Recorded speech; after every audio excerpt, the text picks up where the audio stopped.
You ask Tiger to calculate. This deals with finding the midpoint between 2 points. The midpoint between the 2 points is negative 13, 51.5. Let's solve it step by step. Plot the 2 points and calculate the midpoint using the formula. The coordinates of point 1 are, x1 equals negative 12, y1 equals 10.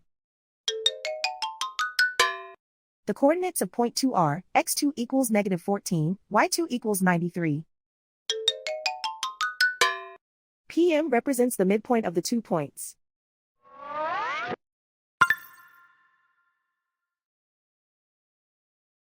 Use the x values in the midpoint formula to find the midpoints x.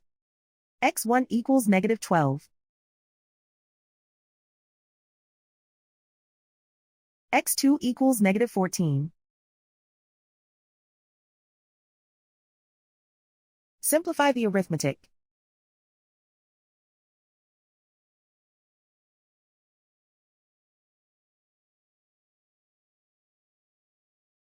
Use the y values in the midpoint formula to find the midpoints y.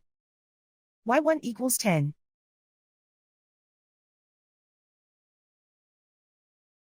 y2 equals 93.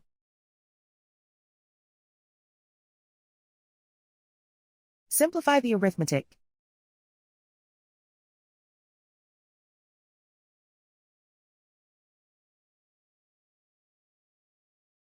And so, the midpoint is negative 13, 51.5.